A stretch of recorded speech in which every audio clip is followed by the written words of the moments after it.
Okay, so this week's agenda.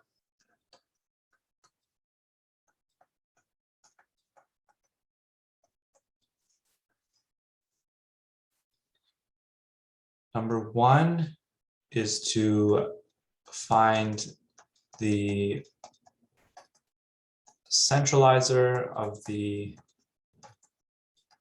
diagonal matrices in the invertible matrices, the 2x2 invertible matrices. Number two is to describe the subgroups of Z20. Number three is to do problems 1 and 2 on page 112 of your textbook. So I could say immediately off the bat that I won't be able to solve, I won't be able to cover everything here in the session, but what I always try to do in those, what I'll try to do in those situations is cover some items in some sessions and other items in other sessions. Oh, my internet's lagging. Okay, I think it's back. I'll try to cover some items in some sessions and others in other sessions so that, you know, if an item you're interested in is not covered in your session, you can look at the notes for another session and see it.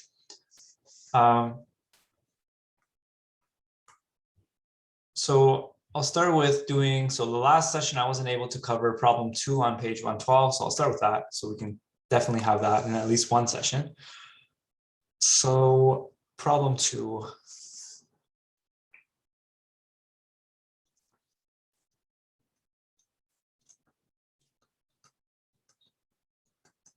So we have let alpha be some long permutation 2, 3, 4, 5, 1, 7, 8, 6.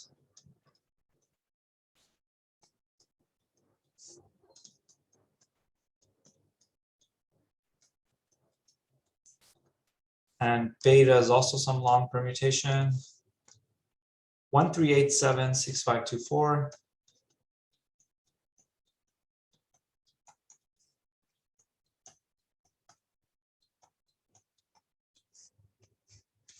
And the question is, we want to write alpha, beta, and alpha beta as A, products of disjoint cycles,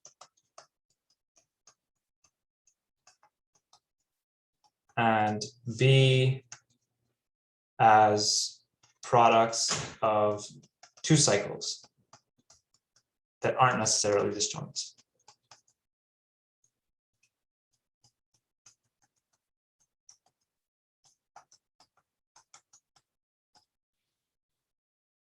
Right.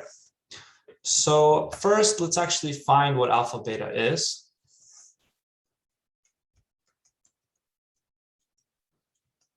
Okay, so sorry, is my voice cutting out? That must be my internet.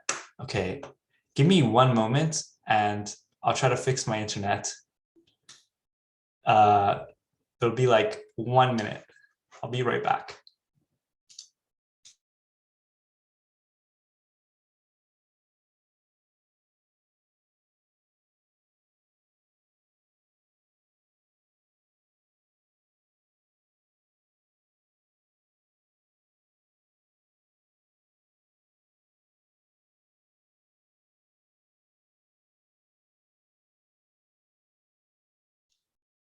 I hope it's better, but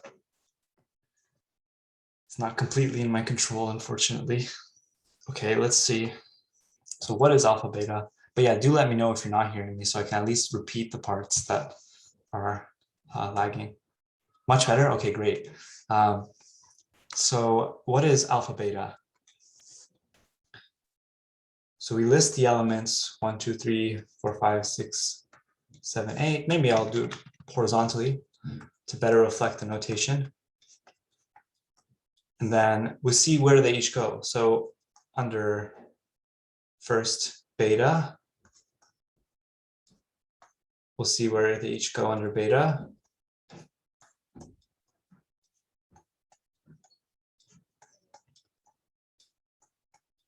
And that was 13876524.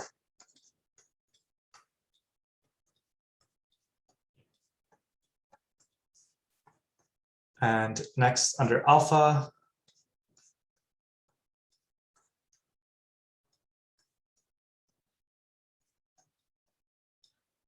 where did they each go? So 1 gets mapped to 2, 3 gets mapped to 4, 5 gets mapped to 1, 2 gets mapped to 3, 4 gets mapped to 5, and then 6, 7, and 8 also get permuted. So 6 goes to 7, 7 goes to 8, and 8 goes to 6. Right.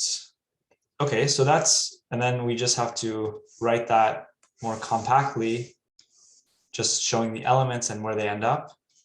So we don't care about the intermediate step because we're just trying to find what the permutation is in the end. So it's 2, 4, 6, 8, 7, 1, 3, 5. So that's alpha beta. And then let's actually do what the problem asks us. So write it as products of disjoint cycles and products of two cycles. So A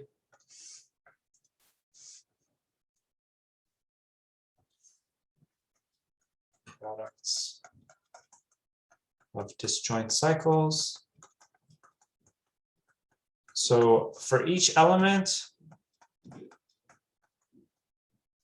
just keep following it.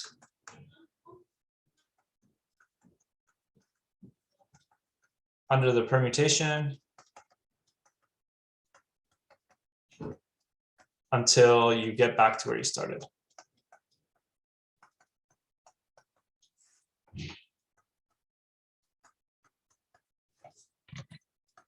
So first for alpha,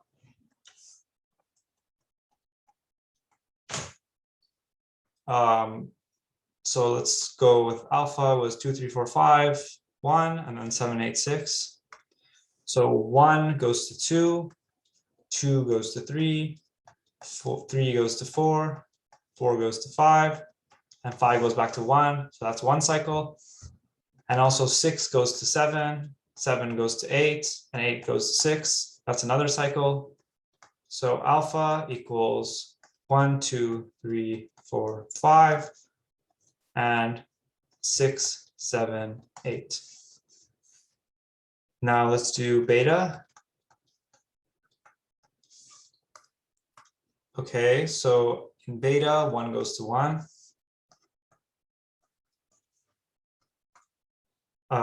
2 goes to 3, 3 goes to 8, 8 goes to 4. And then where does 4 go? 4 goes to 7, and then 7 goes back to 2. So that's another cycle. And then what do we have left? Just 5 and 6, which is that. So beta equals 1, 2, 3, 8, 4, 7, and 5, 6. And you can omit this. So you can omit cycles of length 1. Because a cycle of length 1 means you do nothing. So just, there's no point in writing it.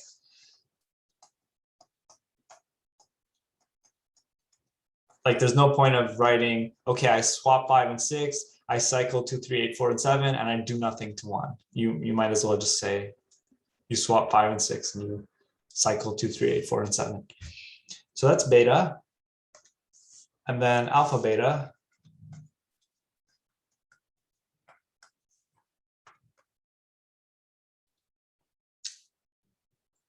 So 1 goes to 2, 2 goes to 4, 4 goes to 8. So we have 1, 2, 4, 8, 5. 7, 3. Wow, that's a long one. 1 goes to 2, 2 goes to 4, 4 goes to 8. I can't remember now. 8 goes to 5, 5 goes to 7, 3, 6. I'm guessing it's just one big cycle. 8, 5, 7, 3, 6, which goes back to 1. So alpha beta is just one huge cycle.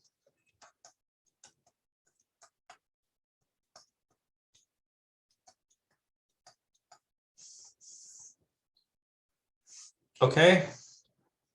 Now, okay, so now we've written each permutation as a product of disjoint cycles, and I'm assuming you probably covered this in class, but any permutation, you can do this. So any permutation, you can start with each element, follow it along the permutation. Eventually, you'll get back to where you started, and then record that cycle. And keep doing that, and the permutation will split into a bunch of disjoint cycles.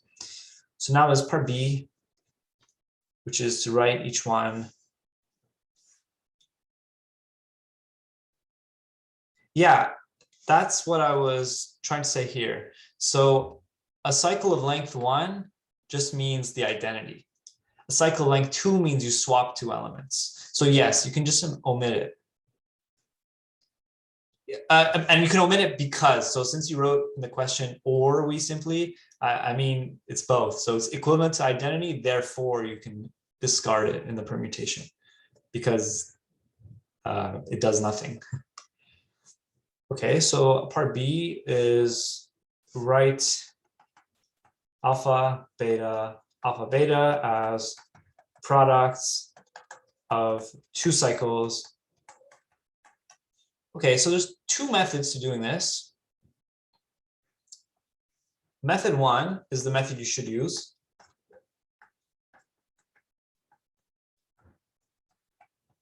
Why am I telling you a method that, well, I didn't tell you what method 2 is yet, but why would I tell you a method that you shouldn't use? I think it might just be valuable for understanding. I mean, I can't predict what kind of questions you'll be asked, but it will improve your familiarity with permutations. So you never know, it could be useful to you, but it might also not be.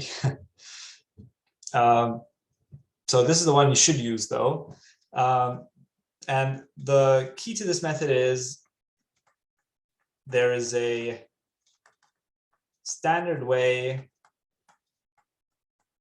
to write a cycle as a product, well, a general cycle as a product of 2 cycles.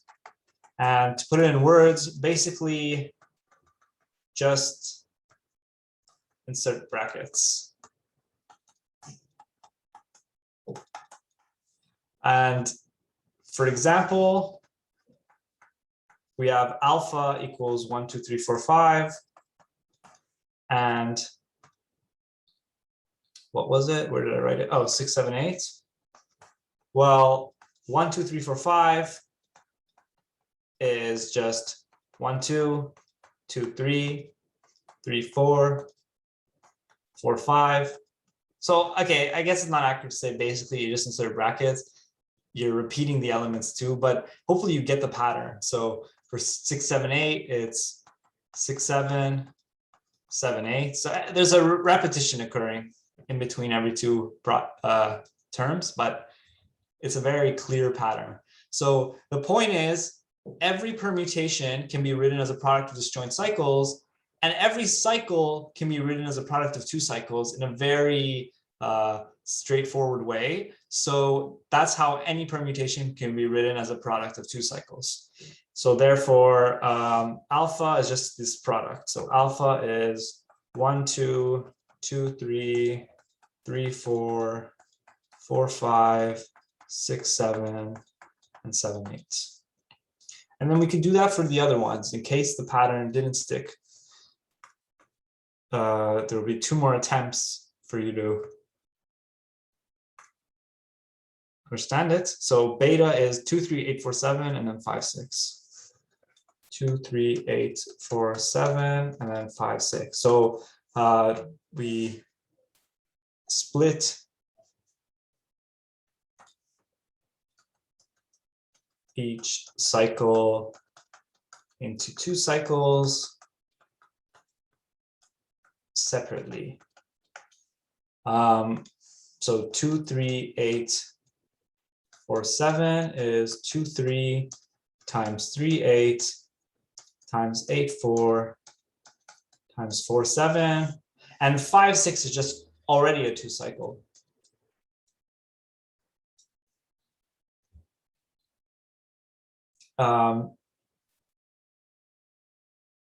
Therefore,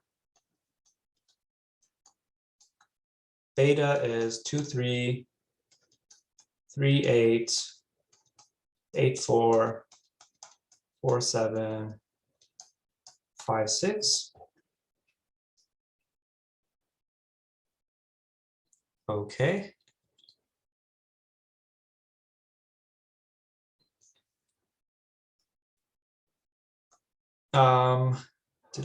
Okay, good. And then the last one's alpha beta. So 1, 2, 4, 8, 5, 7, 3, 6.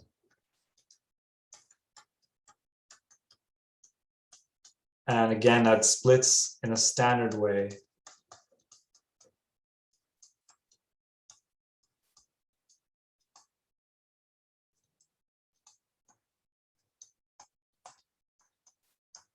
So that's alpha beta as a product of 2 cycles.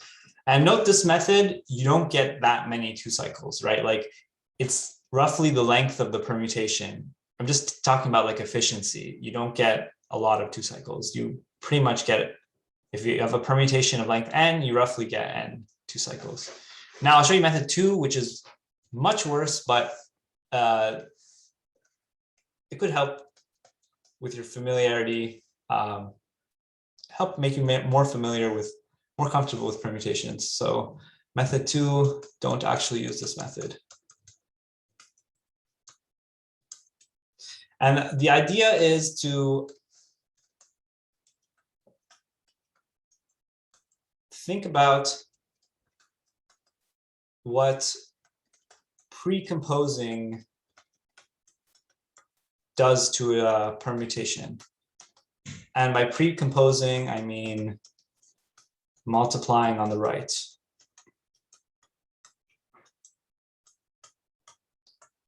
So for example, let's consider beta. So this method's so inefficient that I won't even do it for all 3 of them, but let's just consider one of them. So let's consider beta. What was the original permutation? 13876524.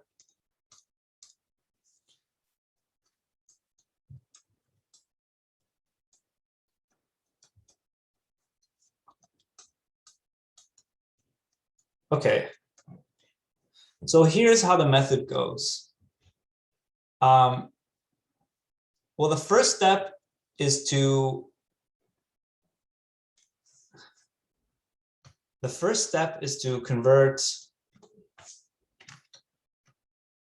compute beta inverse.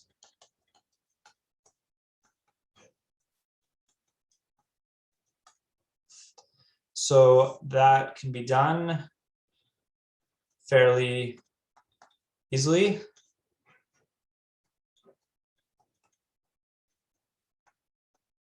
So beta sends 1 to 1, so beta inverse sends 1 to 1. Beta sends 7 to 2, so beta inverse sends 2 to 7. Beta sends 2 to 3, so beta inverse sends 3 to 2. Beta sends 8 to 4, so beta inverse sends 4 to 8. Beta sends 6 to 5, so beta inverse sends 5 to 6. Beta sends 5 to 6, so beta inverse sends 6 to 5. Beta sends 4 to 7, so beta inverse sends 7 to 4. And finally, beta sends 3 to 8, so beta inverse sends 8 to 3. So that's beta inverse. And then next is to precompose. It's only a 2-step method, but the second step can take a long time. So precompose, i.e. multiply on the right. So I'm using the word precompose because permutations, the multiplications composition. So precompose is like instead of doing a permutation, you first do something else and then you do the permutation, which is what multiplying on the right means. You'll see in case the words aren't clear enough. So, and then first, let's just look at in general what happens. So like, let's try a random example first.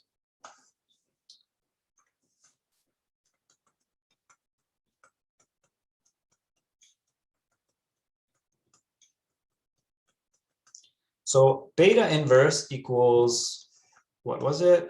17286543.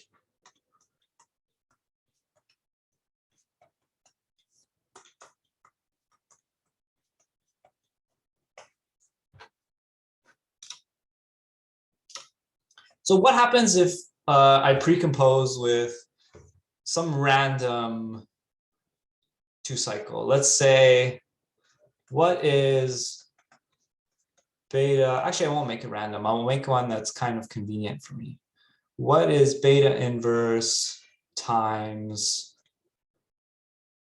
2, 3?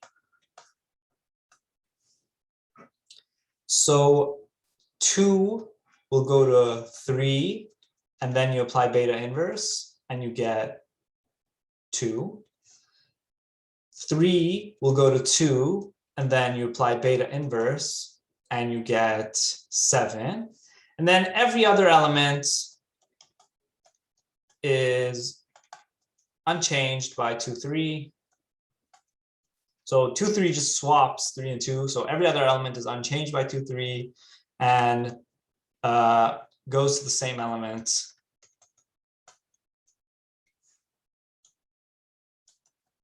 as in beta inverse. So therefore, beta inverse of 2, 3, and this point is kind of what I wanted you to take away from this example, just how to kind of understand what multiplication does to a permutation. So beta inverse of 2, 3, it's this.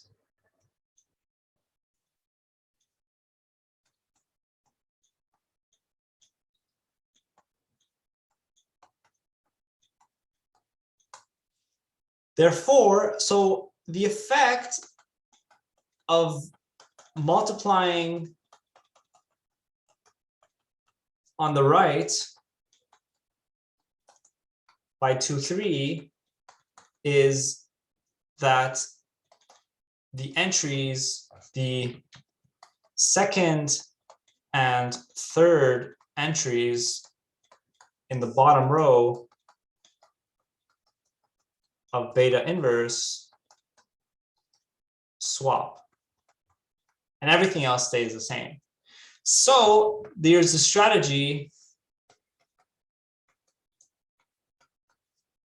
keep performing swaps on the bottom row until you have the identity.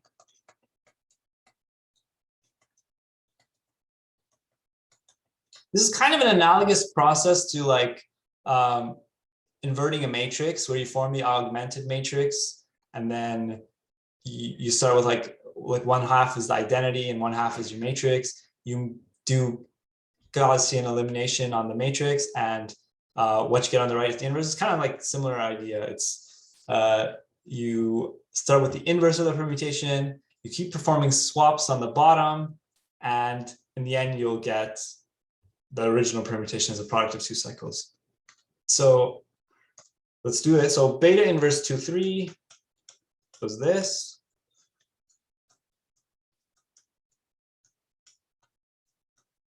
Also, don't worry at all if you don't understand this, because it's just kind of, like I said, purely my thought was, okay, there's 2 ways to solve this question. One is better, one is worse, but maybe the worst way could still be enlightening in some way if you're not comfortable with permutations. It's just, I mean, it's not that like, obviously it's easy to compose permutations, but it's more like if you kind of have a clear idea in your head what, I would say the 2 things to understand is like have a clear idea of how composition of permutations works, and also have a very clear idea of conjugation of permutations, because those are like, conjugation is one of those things where if you actually try to do it by hand, it might take a long time. But if you have like the intuitive idea, you can do it really fast. Because conjugation just changes the cycles. Like it preserves the cycle structure, but just changes the labels. This is kind of something I talked about in the last tutorial, that conjugate elements are the same, but different perspective. It's the same with permutation. So conjugate permutations have the exact same cycle structure, and except that the elements are different in the cycles. That's unrelated to this, but the point is just that like sometimes even if the underlying process is easy, which is just, you know, composing permutations is easy, but if you have shortcuts that, because of conjugation, you have to compose 3 permutations, but if you have a shortcut in your head to quickly find it, then you can save a lot of time. Okay, so anyways, beta inverse 2,3 is 1278, 6543.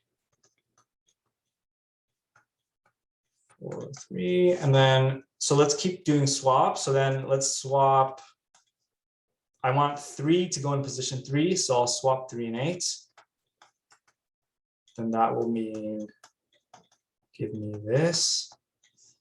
1, 2, 3, 8, 6, 5, 4, 7. And then I'll do, I want 4 to go in the right position, so I'll swap 4 and 7.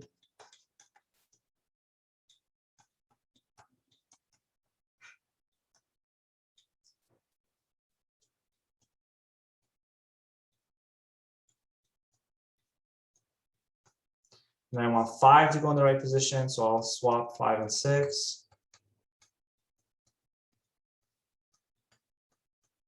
And remember, swapping is right multiplication. That was the point of the discussion the thing I was explaining earlier. So I swap 5 and 6. And then 6 is immediately in the right position, but 8 and 7 need to be swapped as well. So then I'll swap 7 and 8. And then I'll get the identity.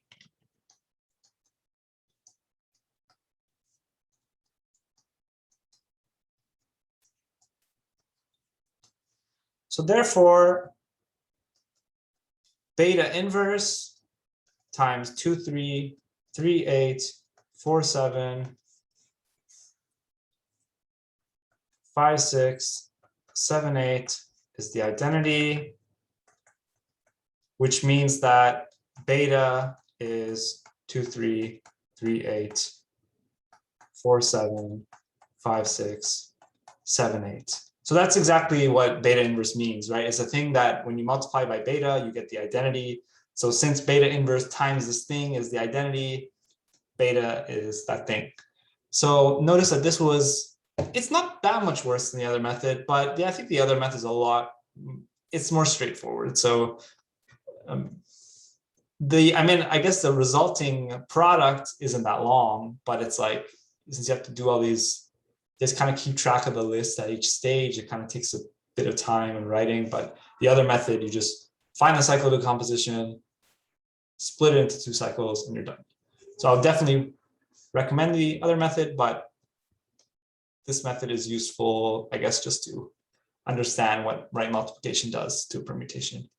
But do not worry at all if you don't understand, because there's always a first method. And it's entirely possible that no questions will show up in which you need to know right multiplication. Are there any questions?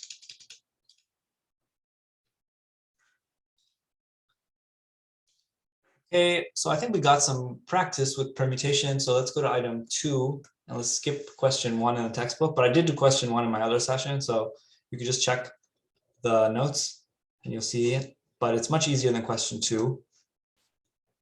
Referring to the questions on page 112. So item 2 on our list will describe the subgroups of Z20. Okay. So step 1 is, first, we'll find the orders of all the elements in Z20.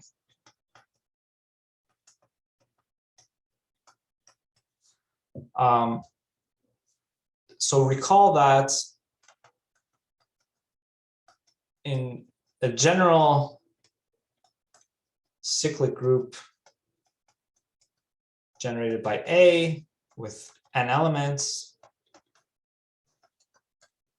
the order of A to the K is n over GCD nk.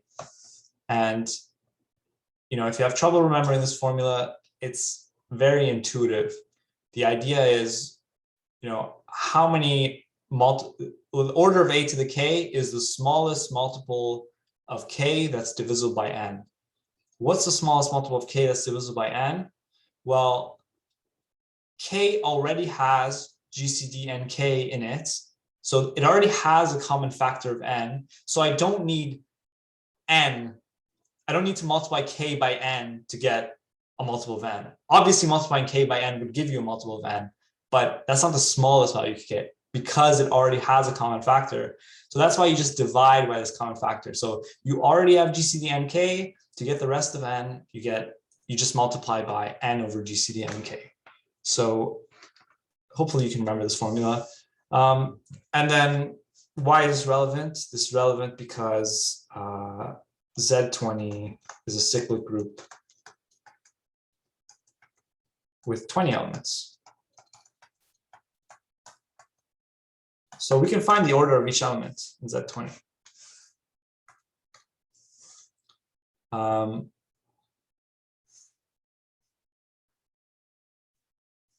So the elements,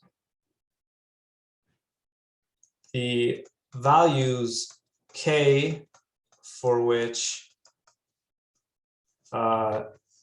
GCD K and 20 is 1 are 1, 3, 7, 9, 11, 13, 17, 19.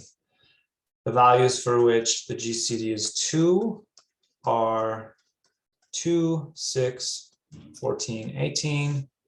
The values for which the GCD is 4 are 4, 8, 12, and 16. The values for which the GCD is 5 are 5 and 15. And the values for which the GCD is 10 is just 10. And the last element is the identity, which is 0 because this is an additive group.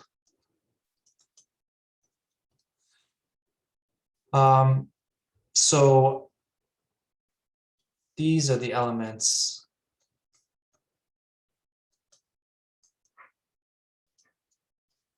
of order 20. So the GCD is 1, but the order is 20 divided by GCD. These are the elements of order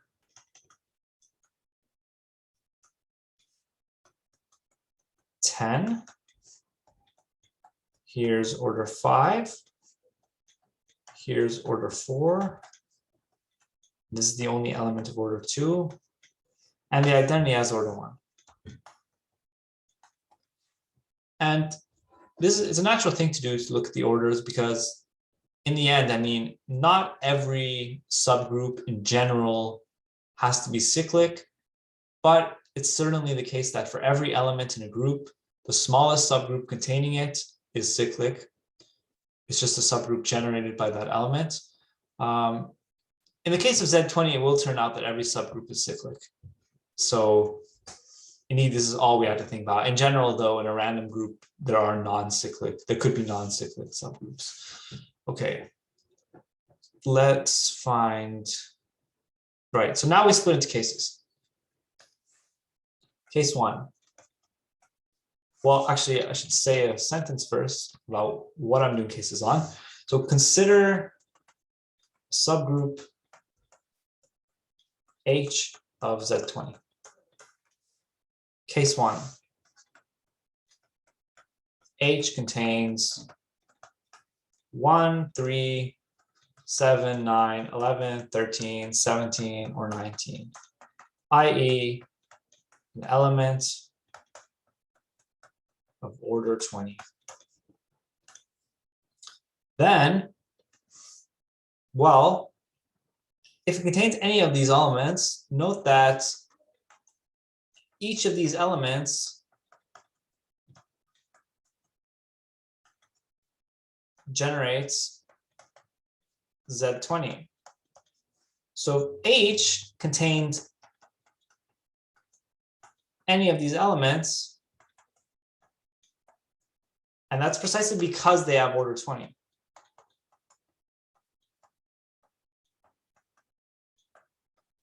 So if H contained any of these elements, it would have to contain all of Z20.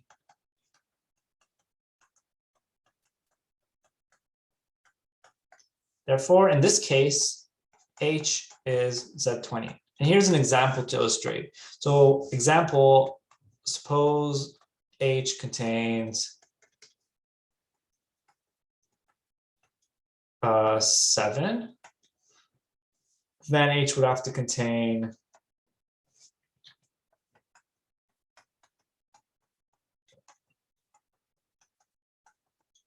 7 plus 7, which is 14, or 20. 7 plus 7 plus 7, which is 21, which is 1 mod 20. 7 plus 7 plus 7 plus 7 plus 7, which is 35, which is 15 mod 20. And if you continue, well, since 7 has order 20, you'll get every element of Z20. So if a subgroup contains any of these elements, it would have to just be the entire group. And that's fine. A subgroup includes the entire group. So it's just kind of a trivial subgroup. So that's fine. And that covers case 1. And then we'll kind of do it in descending order of orders of the elements. Sorry, that was a confusing sentence. So the next ones are the elements of order 10. So case 2 is when H contains 2, 6, 14, or 18.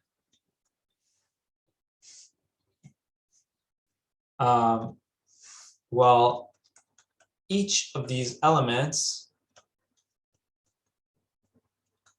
generates the subgroup 0, 2, 4, 6, 8, 10, 12, 14, 16, 18 of H. Why? Well, each of these elements is contained in this subgroup, and each of these elements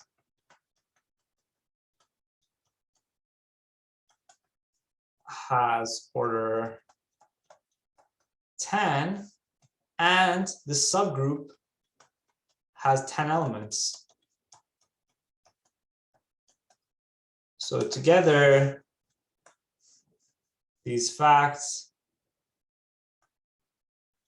together this implies that each of these elements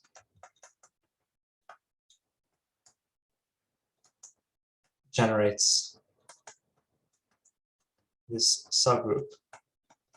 So remember that the order, like in case those sentences don't justify it for you, as in like you don't see the jump between the premises and the conclusion, order, the powers of an element are the minimum, it's at minimum what you need to form a subgroup. So like if you contain 6, you have to contain 6 plus 6, 6 plus 6 plus 6, and so on. So this is certainly a subgroup because it just consists of even numbers. If you add 2 even numbers, you'll get an even number again. Remember, the addition is mod 20, but it still works out. Even plus even is still even. Like for example, 12 plus 14 is 26, which mod 20 is 6. It's still even. And I mean, that's a consequence of 20 being even. So certainly this subgroup would have to, for each of 2, 6, 14, or 18, it would have to contain the 10 distinct powers of these numbers, but it has only 10 elements. So that means the 10 distinct powers of each of those numbers forms the entire subgroup. So for example,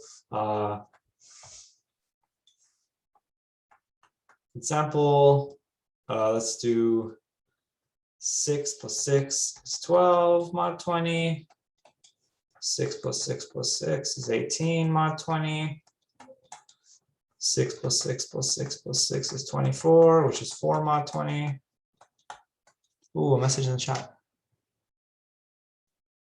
It resets after the order.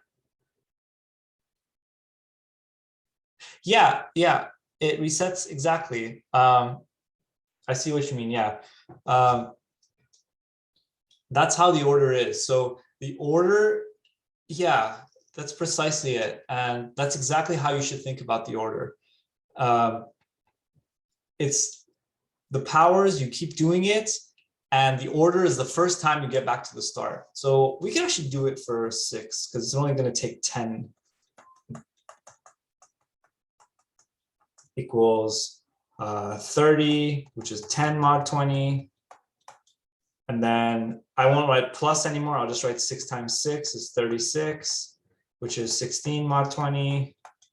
7 times 6 is 42, which is 2 mod 20. 8 times 6 is 48, which is 8 mod 20.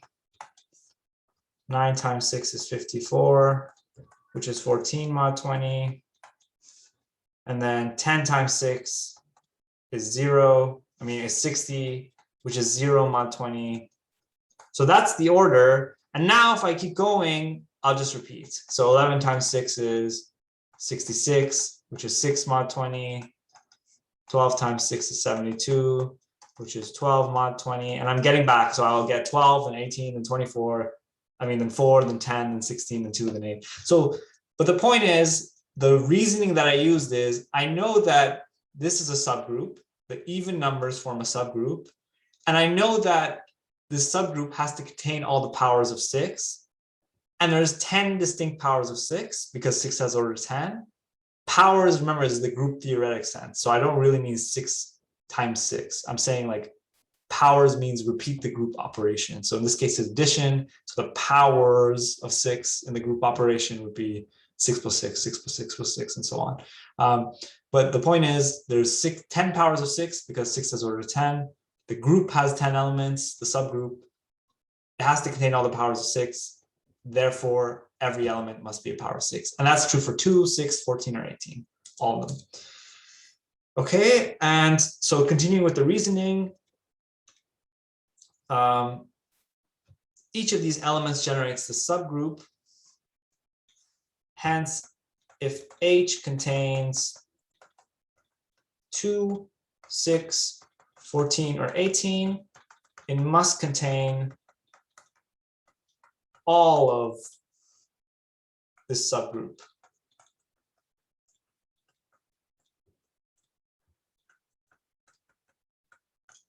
So now the question is, and this subgroup is generated by 2, it's generated by 6, it's generated by 14, and it's generated by 18. So these are all different ways of referring to the subgroup. So now the question is, could H contain any other elements? Well, if H contained 1,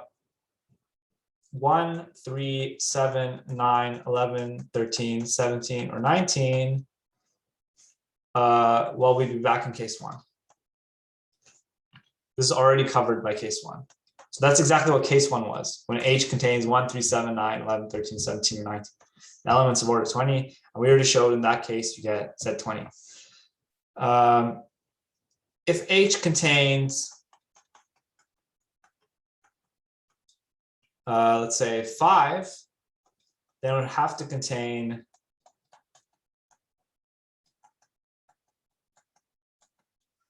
5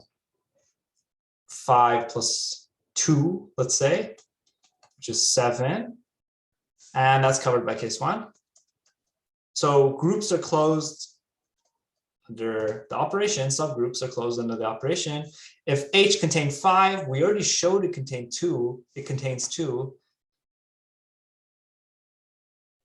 Oh no, you can't, that is not true in general. So it's an excellent question, and I'm glad you asked that. So question in the chat, if A and B have the same order, is A equal B in general? The answer is absolutely not. So we just got lucky.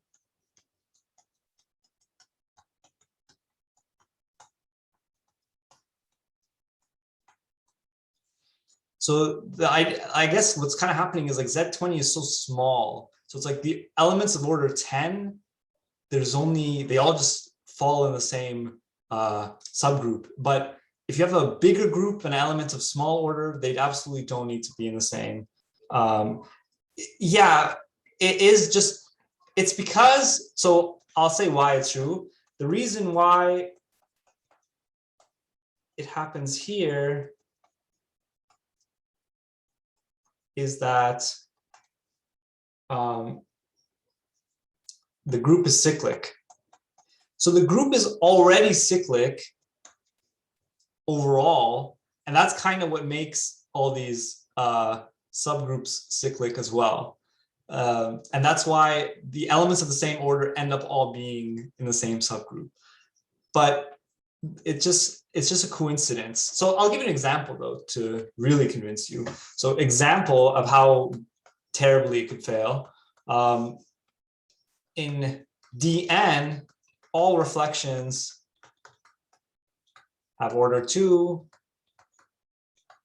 and none are in the same subgroup.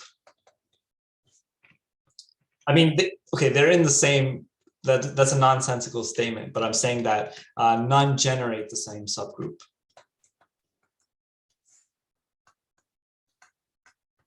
Because any element of order 2, it's the subgroup is generated, it's just itself and the identity.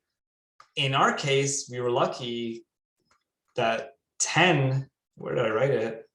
10 is the only element of order 2. But like in any group, so if you just want an immediate counterexample, just take any group that has more than one element of order 2. For example, the dihedral group, all of its reflections have order 2. None of them, therefore, generate the same subgroup. So that was an excellent question. Unfortunately, we probably won't get to finish this problem, but I'm glad we addressed that question because that's, I mean, the kind of thing you might get asked, like true or false. Do elements have the same order or something? So it's good to clear that up. Okay, so, but continue with our reasoning. If H contained, well, I'll continue it, I guess, on the next page. Back to the problem. If H contained 10, it would have to contain 10. Let's see, I want something that's already covered in a previous case. What did I cover in my other cases? Oh wait, 10 is, it already contains 10. What am I doing? So it already contains 10. If it contained 15, it would have to contain 2 plus 15 because it contains 2 and it's closed under addition. And that's already covered by case 1. So if it contains 7, it would have to contain 17, and we already covered the case where H contains 17. So we can assume that it doesn't contain 17 right now because we already covered it. Okay, so therefore, H contains no elements outside this subgroup consisting of the even numbers.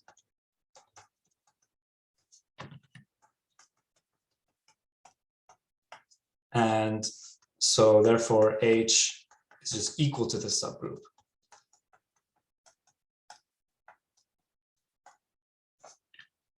And unfortunately, I'm out of time. I already covered this problem in a different section, and I would say that the notes for it pretty much explain the rest of the solution. It's the same idea, you just keep going.